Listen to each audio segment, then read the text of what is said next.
దేవుని నామానికి మహిమ కలుగును గాక. నడిపించే జీవాక్కును అనుదినము వీక్షిస్తున్న మీ అందరికీ ప్రభు కృప కలుగును గాక. ఈ దినమున కూడా నడిపించే జీవాక్కును పరిశుద్ధ గ్రంథం నుండి మనం చదువుదాం. సంఖ్యాకాండము 17వ అధ్యాయము 5వ వచనము ఇలాగు రాయబడి ఉన్నది. అప్పుడు నేను ఎవరిని ఏర్పరచుకొందునో వాని కర్ర చిగురించును. దేవుని బిడ్లారా, దేవుని జనాంగమా, ప్రభు ఈ దినమున నీతో మాట్లాడుతూ ఉన్నాడు, నీకు సెలవిస్తూ ఉన్నాడు.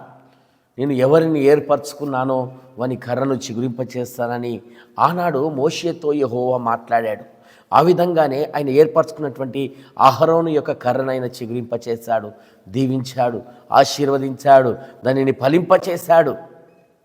ఆయన ఏర్పాట్లో ఉన్నాడు కనుక, ఆయన చిత్తంలో ఉన్నాడు కనుక, ఆయన ప్రణాళికలో ఉన్నాడు కనుక ఆయన కర్రను ఆయన చిగురింపచేశాడు. అహరోను యొక్క కర్రను ఆయన ఫలింపచేశాడు.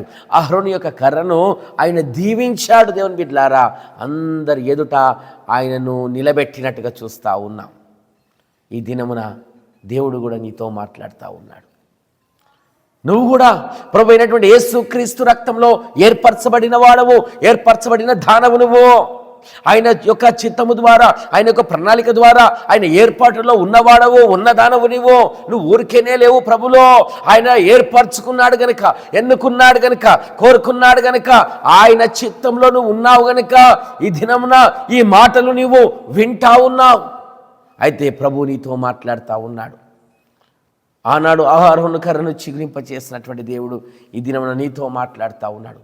నీ కర్రను కూడా నేను చిగురింపచేస్తానని దేవుడు సెలవిస్తూ ఉన్నాడు. నీ కర్ర నేను ఫలింపచేస్తానని దేవుడు నీతో మాట్లాడుతూ ఉన్నాడు. ఇక్కడ కర్ర అనగా మన యొక్క పనికి సాదృశ్యంగా ఉంది. ఈ దినమున నువ్వు ఏ పనినైతే చేస్తున్నావో, ఏ పనినైతే నువ్వు పూనుకుంటున్నావో దాన్ని నేను చిగురింపచేస్తాను, దాన్ని నేను వర్ధిలింపచేస్తాను, దాన్ని నేను దీవిస్తానని ప్రభువు ఈ దినమున నీతో మాట్లాడుతూ ఉన్నాడు. ఆ కర్ర మన యొక్క పనికి సాదృశ్యంగా ఉన్నది, మనకిచ్చినటువంటి బాధ్యతకు సాదృశ్యంగా ఉన్నది, మనము చేయబోతున్న దానికి సాదృశ్యంగా ఉన్నది, మనం ఏదైతే జరిగించాలనుకుంటున్నామో దానికి సాదృశ్యంగా ఉన్నది. దేవుని బిడ్డలారా, మనం ఏదైతే కలిగి ఉన్నామో దానికి సాదృశ్యంగా ఉన్నది, అది అధికారాన్ని కూడా సాదృశ్యంగా ఉన్నది.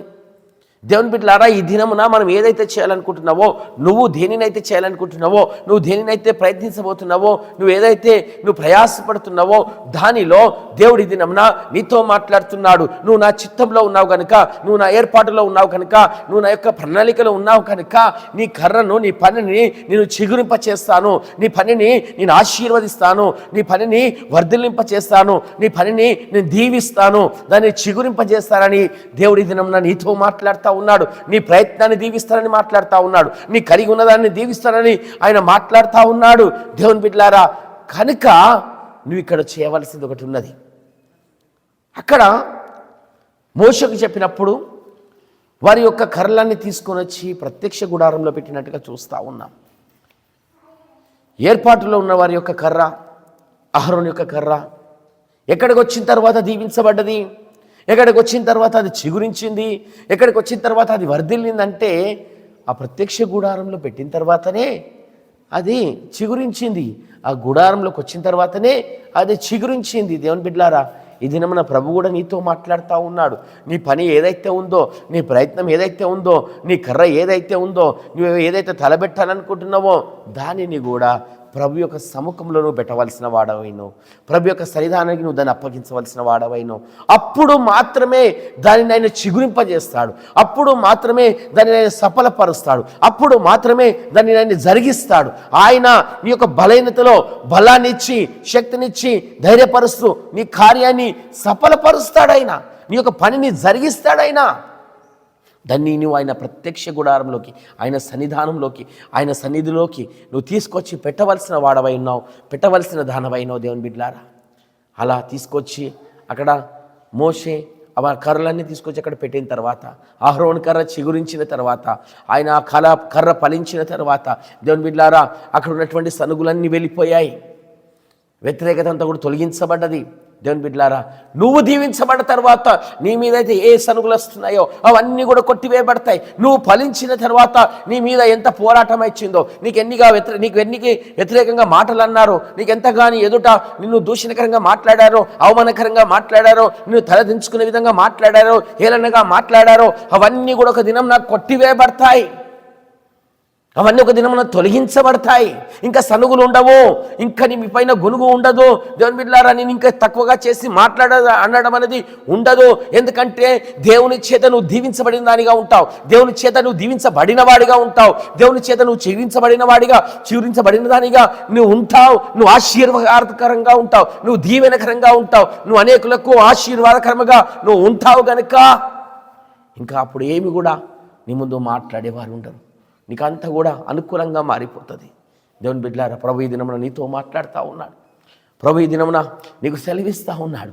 నేను నిన్ను ఏర్పరచుకున్నానని మాట్లాడుతూ ఉన్నాడు. నువ్వు నా చిత్తంలో ఉన్నావని నీతో మాట్లాడుతూ ఉన్నాడు.